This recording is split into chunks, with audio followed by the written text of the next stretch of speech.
azange nambona namhlanje ngeliso lenyama, kodwa ndiqinisekile bangamamkele.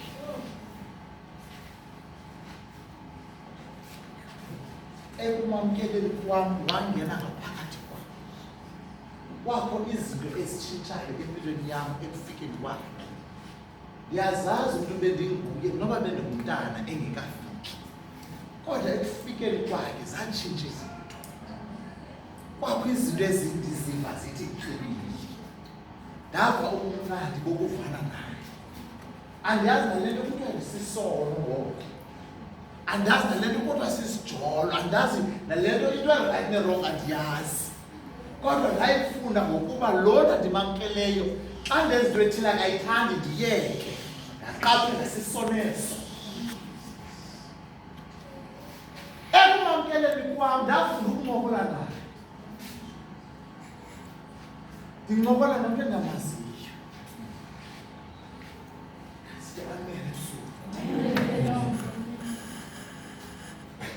Xa ndincokola naye kubakho into endiyivayo emphefumlweni wam eluxolo. Ngamanye amaxesha ndincokola naye ndimoyika, ndithi molo tata uYesu,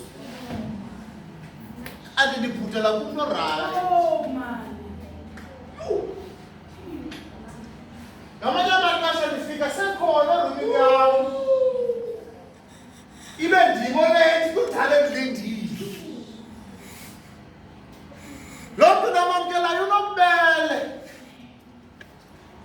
Ngamanye amaxesha sendikhula ndifika ndibethekile, akanjaji uyandamkela yena.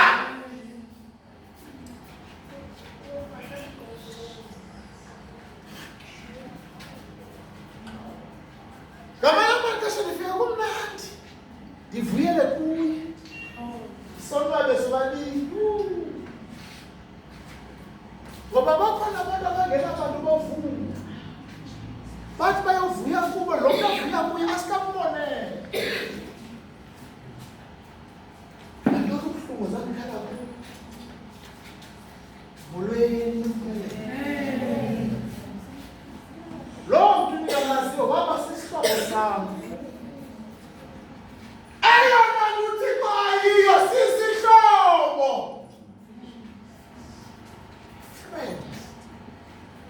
Akahlekisi ngawe yena. Isimanga ndingumntana, kodwa ndihlobene nomdala kunezintsuku. Kodwa xa ndifika kuye ndifika umntu ondiunderstandayo. Njengoba ndikhula kudala moswena umdala, kodwa akathi ndiyayazi ento ndicelayo andiphole. Kundimamela ingathi uyaqamiliva, kodwa nangoku isenzeke bekhona.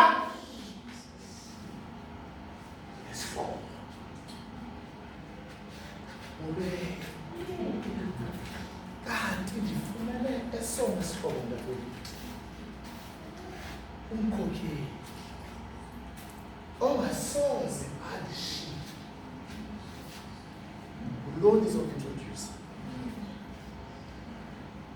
Uyalawula, uyaphatha, kovumayo, uyaphilisa, uyahlangula, uyasindisa, kovumayo, uyamgcina umuntu ofuna ukugcinwa nguye, ofunayo akamshiyi umuntu uthile. Noba ingangakanani into wayenzayo, kodwa xa ubuye wathi Thixo, I'm sorry, ibe ngathi yaphinda-phindeka uthando lwakhe. I have come to introduce him. Ngokuba okweneneni icawa ayithethile, ndikhulele kuyo. Ndingumntana lapha and ndikhule kule ndiyithandayo, ine-rules ezi-strict, kodwa zange ndincede. Ake sithi ngegama laYesu. Ndiyadibana lo mhlobo namhlanje.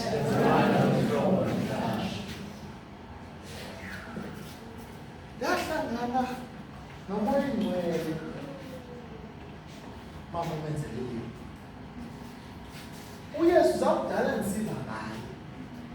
Kodwa into eyenzeka bantakwethu eyokuba zakumane kulilwe enkonzweni ngeli hlobo izibuza uba yintoni le ililisa abantu kangaka. Kanti ndibuza umbuzo right. Ndabuza kabazali bam ngenye imini enkonzweni, mama notata, yintoni lililisa kangaka enkonzweni? Bathi bona ngenye imini uzayiva. Yho! Kanti bandinike impendulo right. Ndathi ndidlala apha ndikoma izandla nam, ndihleka abantu abalelayo. Latshonela ngemini. Yavunda oncokola nawo. Ebuze uyayifuna nale nto udlala uthi kusebenza ngomntu ofunayo. Hayi ozamayo. Funa nje ukwela uThixo. Uyangena. Ndathi ewe ndifuna uhleka njengesiqhelo kanti ayisahlekisi. Yangathi ilwimi lindisholo. Ndathi ndileqeza zithobe bendikhala uzileqa zileqeki. Ngoba xa seyifikile kuphela umdla wesonto. Ude ulile xa umzimba efuna isono ngoba umoya efuna enye nenyama ifuna enye. I have come to introduce him. Because he was once the ruler even of this church. That ubengwashiya naye. Wathi kubuzwa ngabefundisi ba uzayishiya kunabantu enkonzo. Wathi uzayishiya ngomoya oyingcwele. Inkosi uYesu yashiya. Cela sikile ilizwi. Sizawuncokola njengaye umoya oyingcwele. John chapter 16.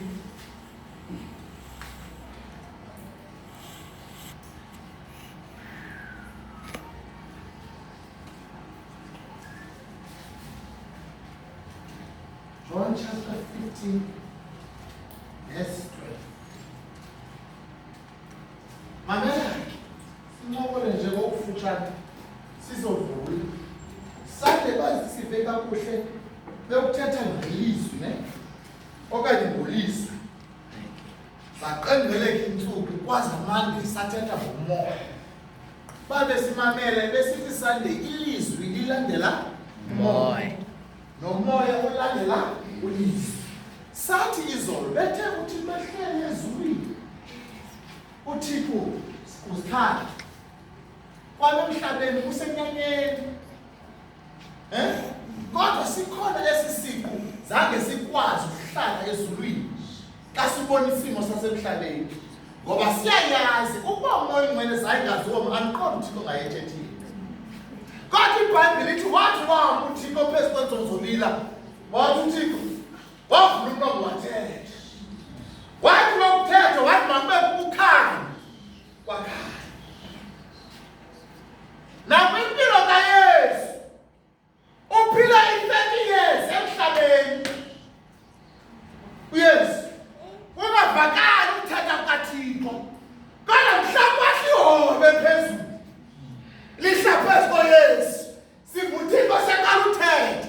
Athi ngunyana wami ke lo. Khosekile. Uma umoya oyingcwele ufikile empilweni yakho, wanesekile nguThixo noba unokutsango. Umethembile umoya oyingcwele. Akakaphilisi nomntu uYesu. Kodwa la kuhlihobe wathi ndikhosekile ke lo.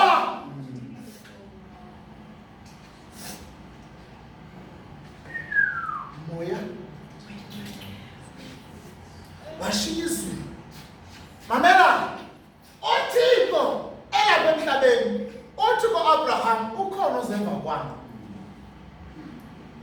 Nangala mina hlangayo uthi ngunyana wami oyintanga lo mveni yena. Usengxakini ushiwe yisilibhazi umuntu ofuna uThixo khona uYesu. Yile ibetha amanyani. Nokhokho bethu bafuna ukuziyela kuThixo kodwa ikhona indlela. Indlela uYesu.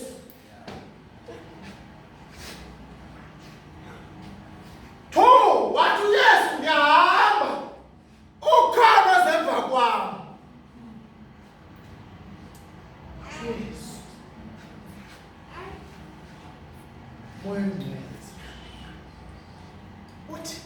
amkele. Zikhona izinto zini aziphethe. Into yobetha umuntu kukufuna into yayizolo kodwa kunamhlanje.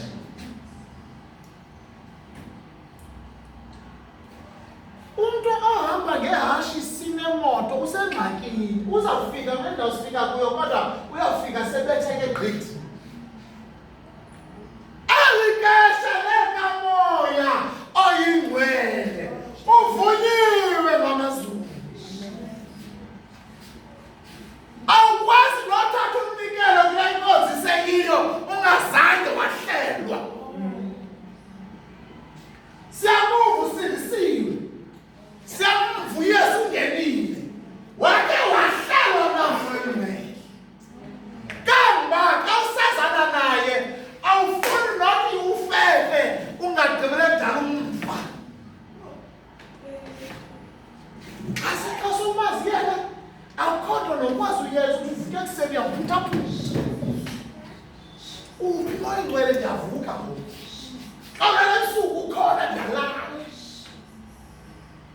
Uyikho konke yena. Komenza konke.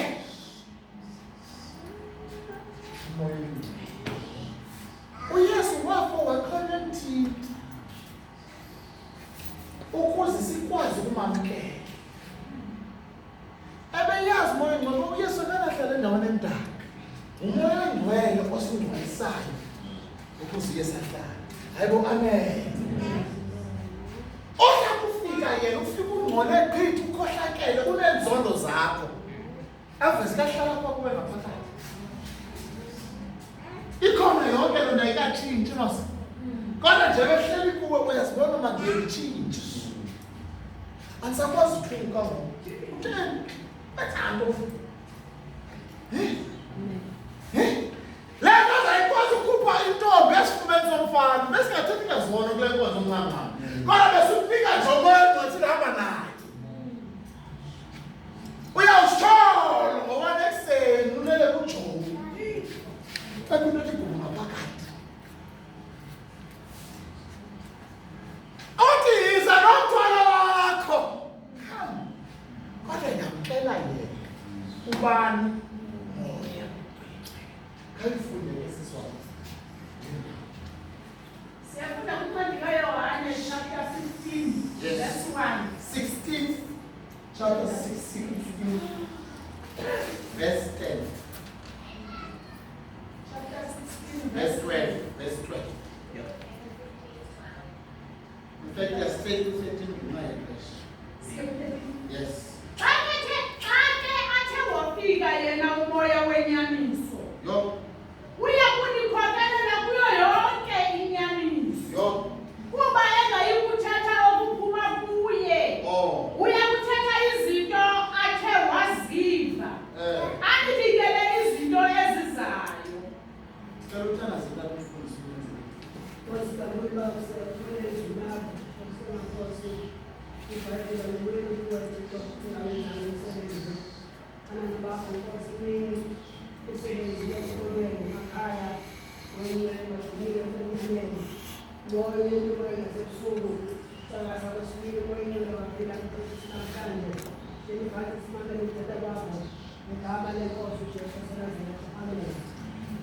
Uthi uYesu apha xa kufike yena nguye uyakunikhokhela.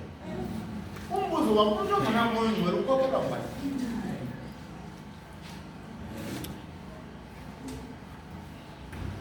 Uyithatha kwi-direction xa ingekho. Uthi uYesu noba seyifikile xa ifike manyana uYesu entliziyweni uthi ukhona lo ngekahlali naye. Akhanti wait till udibane naye. Uthi ke uyakunikhokhela kuyo yonke inyaniso. Inyaniso emkhululayo umuntu. Moya ngcwele is a leader. Wathi njengoba abafundi akho nto engayenzanga nani 3 years bendiphilisa ndikhupha amafufinyana ndivusa imilwelo kodwa hlalani. Noba ukhonze i-8 years sushukuma ungekadibani naye.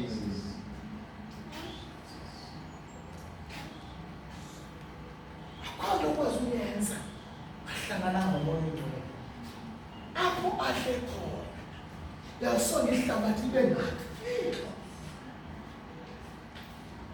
Sizofuna abantu nompumelelo abazokhokhelwa ngumoya oyingcwele kwelixesha lihle.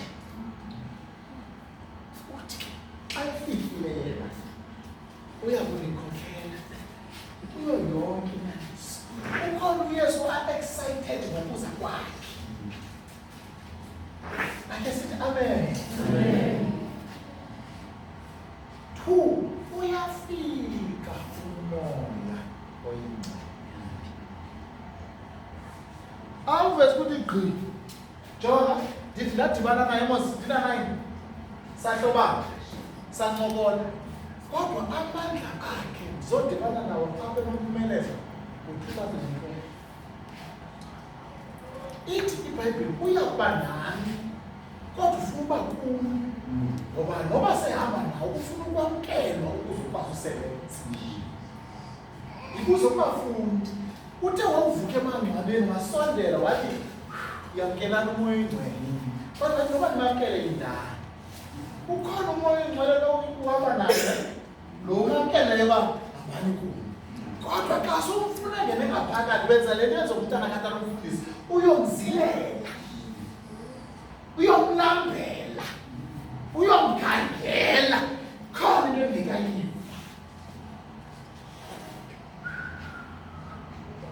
Uyafunda. Afumanele. Avomazela. Angakashuma yonke le nto. Zange sifike nesandla ukuya kwamphansi. Xa mphakama kunzima ngothini yi-chaos.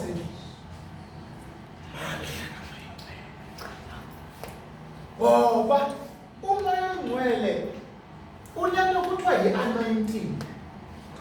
Yintambiso. Una-ability akunika yona ukwazi ushumayela. Ukwazi uqina. Ukwazi ukuphila insindiso. Ukwazi ukuthandaza.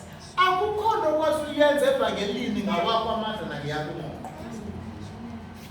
Ake sithi amen ebusuku. Amen. Yiloo nto sayikwazi ubanjwa ndim ndingumntana nje. Zandingazenzeli, zandisenziswa. Into exabanisa noThixo zinkani. Uthi wawukhala ubona uba ndiyacula ngoku uThixo enika ingoma uyila apho. Ingavakali tu ingoma yakho uyicula ikrasa. Ulila kumoya oyingcwele yini Thixo khawundiphe. Athi lizwi lakho lingenamsebenzi afake anointing. Uthi wathi ngcwele utsho ngelizwi elikrasayo sikhale sonke apha. Uzibone ungcono. Uyeke uyocela uncedo lwakho uzibone uba ndiyakwazi nami ukwenza. Kanti uxabene naye.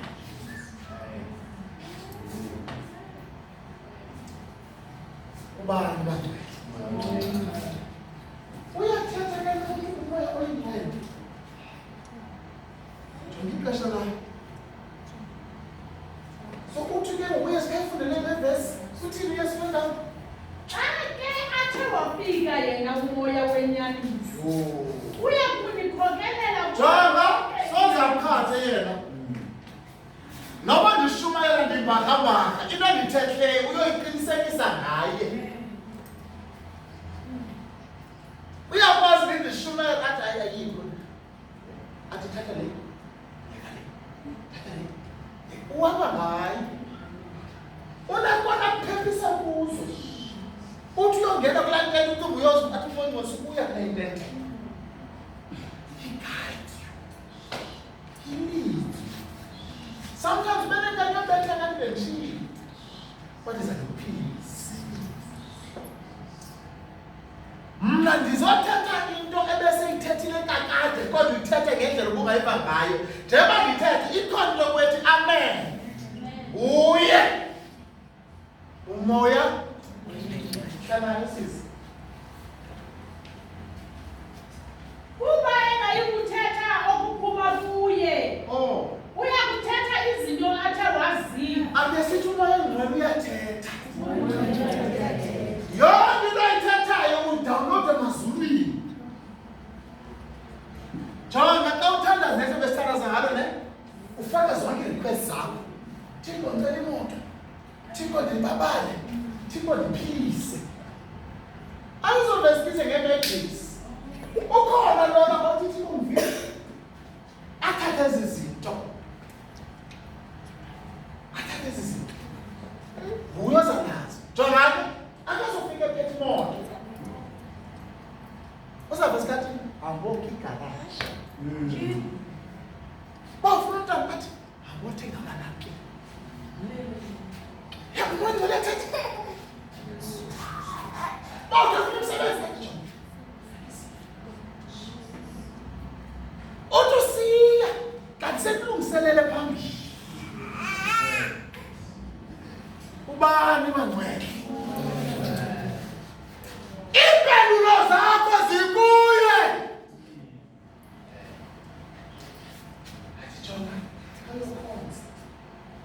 Udala ucela mosweni. Suku nemini ngacela cha awubone impendulo. Iyahlebeza. Athi John phephe phansi phephe namhlanje. Khona nezayo. Athi amen suku bemanje. Ubani manje? Uyakusikhokhelela kuyo lokho. Noma kaJobe uthatha sifuna ukubona ba uthetha njani umoya oyingcwele.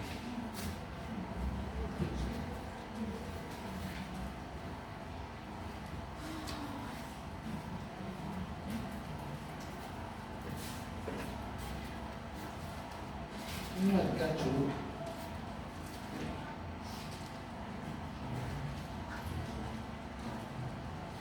awufundele ukubona kuverse 1.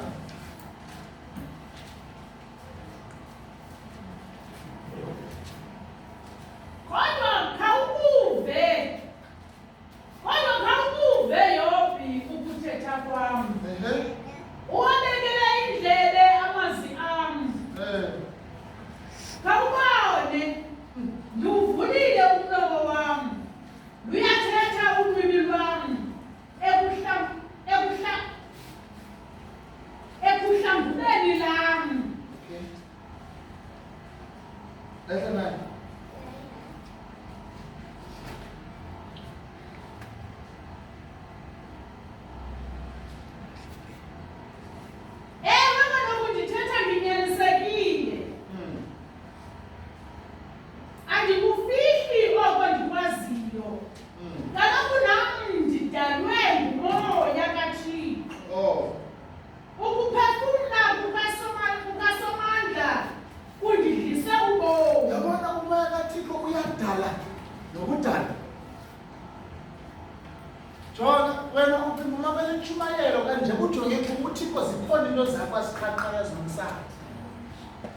Siyafundisana ke ngokuthetha kwakho umoya oyingcwele so that you may respond. Iya ku verse 14 sis.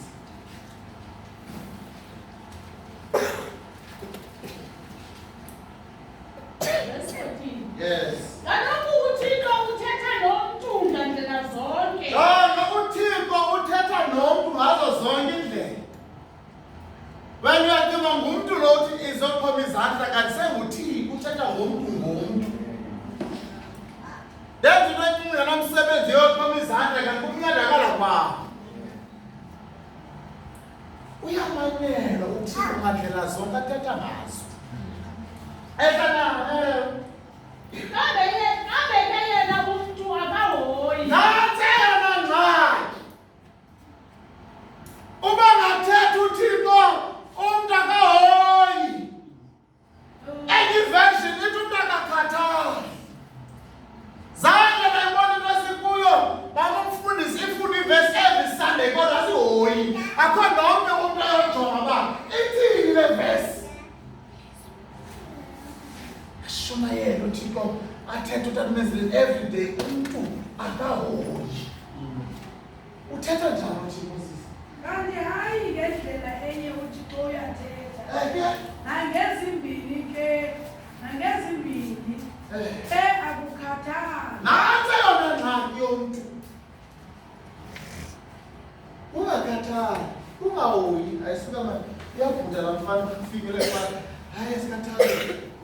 Kanti lo uyibambileyo. Sawudibana ezulwini mina nginyanisile athi ayi athi. Ngedini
lapho. Uyathatha. Ayilizwi linkalusela moya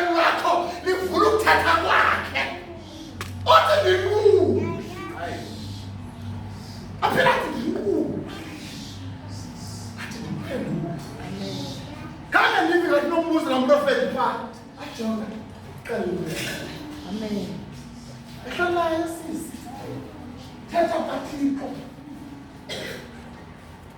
Ewe uzivula ngelo xesha iindlebe zabantu. Jonga, ngelaphupha athavule nendlela. Athi uHobi, jonga, uthethe kanye. Ndava kanye. Nee-gifts, nee-ministries. Singaziboni nje ziqhufa kulamaphupha. Uzibona ibeke izandla ebantwini bephila. Kanti ubona ingcwele ukubonisa ikamva lakho. Uthi wonqena umuntu omdala omthembileyo. Awucima nje ayisuka yikho le iphupha. Uyikhomfile uThixo befake empilweni yakho. Alitathwa iphupha. Iqandisele. Ithi ndiyalamkela Thixo. Uzaziva uthethe ilanguage ongayaziyo nawe. Ubona nje lento yezilimi zandinqwenela kodwa ningayikwazi ndayilela. Xa uyilela into yakwazi ukunywa ngumuntu ngoba engayazi. Yiloko esithi uthandaza vala phaya emini. Yathi umthandaze yini Thixo ndisindisiwe. Ndiwavila amandla akho. Utheni ngekalithethi le nto ithethwayo. Ndibangayifunda ndabeka iBhayibhile apha zehle inyembezi akuphumi into omlunyeni. Kodwa ngathi andithandaza. Kanti yabona le ncamathi kodwa unamandla, ungcwele. Njeba ndiyenza sithi kuyaphela isiXhosa kwavuka ulwimi engalaziyo ngaphaya. Uyathetha uThixo.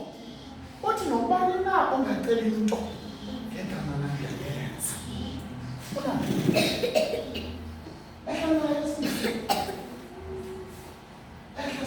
Ebalukisa batsho barhwaqele. Jonga, abalumkileyo uthi uthetha barhwaqele. Iyalumkisa uThixo.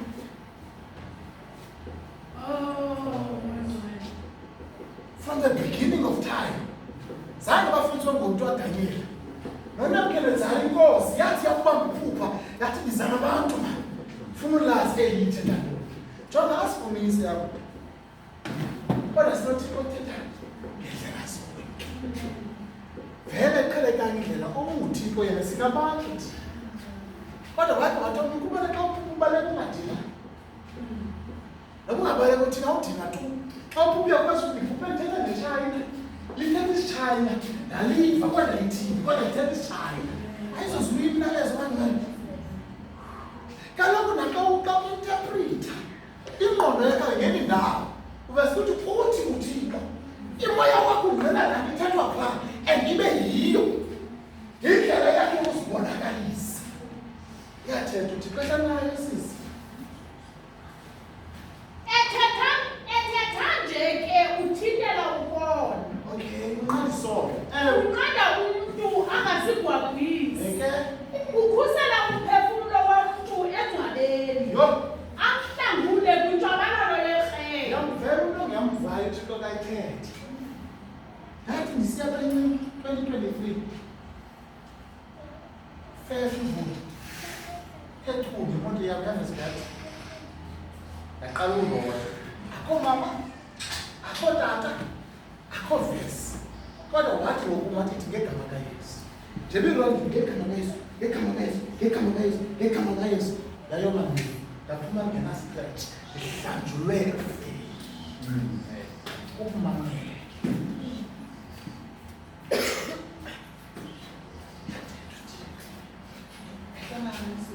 Kananjalo umuntu wolulekwa nangezigulo ezibuhlungu. Ezinye ingulo ayizozokuba kwakho kanti uThixo uyathetha. Manje ukuqeka ekliniki uthi ebelekisela.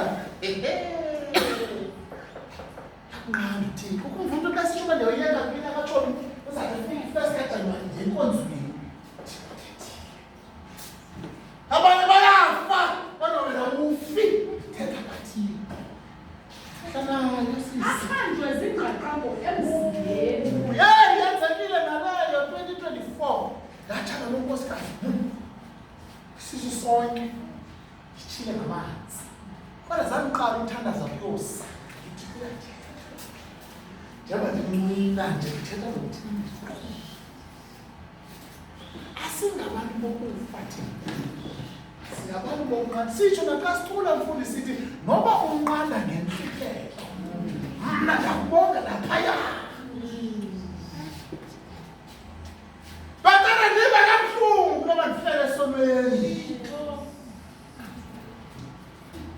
batala ndibaziseke kancinci kunoba ndiyophelele zobheni naphakathi batala ndinyamezela umzuzu walo uhlekwa zii-friends ingajoki kunoba ndiqhotyelwa abantu ngizandla njoki thetha uthixo sibuza uthixo thethayo kanayo sisi Ewe, ude angabisanangazelela nokutya. yo Nokona kumnandi kunjalo. akukho nto othe kumntana katata nomama benzeleleni bayike ipleyiti kodwa xa seyithetha uthixo uthi ibeke phaloo pleyiti kungabikho nento yokulangazelelayo ukutya ziba khona eziqala ngothixo ufastings nanapho yathetha uthixo kumambiya kumade izenzo chapter 13 le ndawo yokutya sizokutya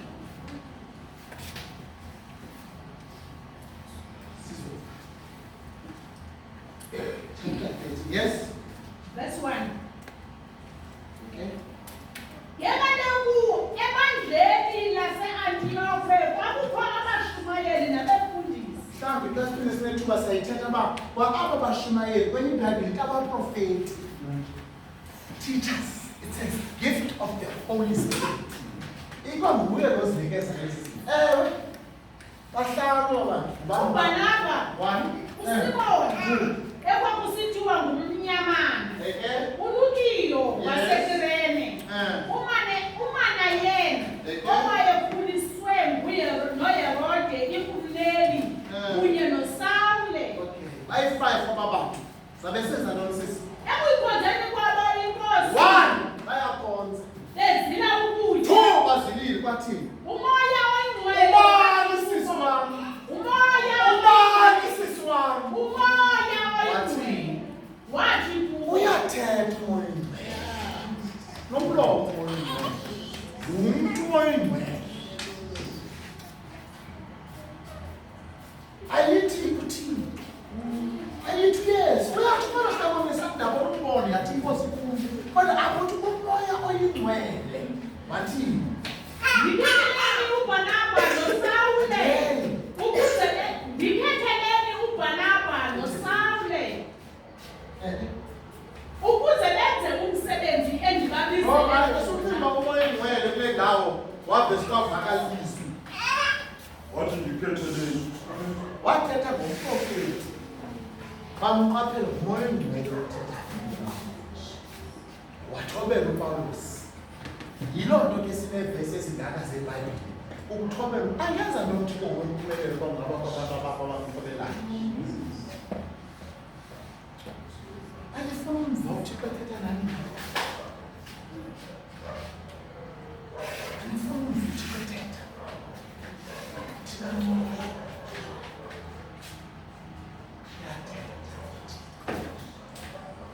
athi kwakudala uyathetha uthixo akukhulisa into singakakhululisi thina zasiqiniseke ngokuthetha kwakhe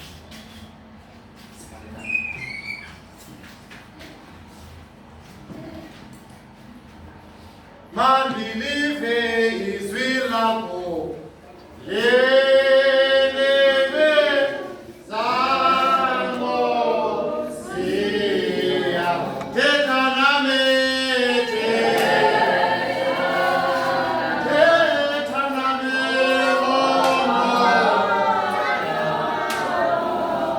uzisuse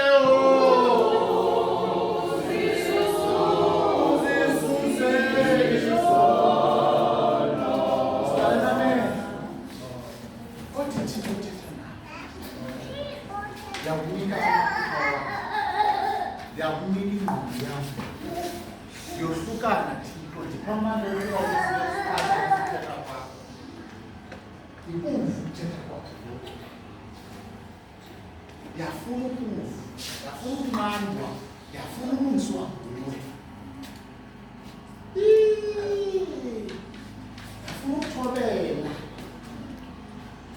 uyoyika uze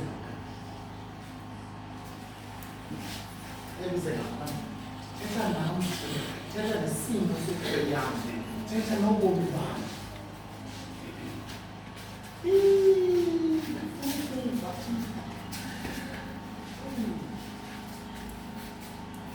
umahluko phakathi komntu kaThixo nomntana kaThixo umntu omvathi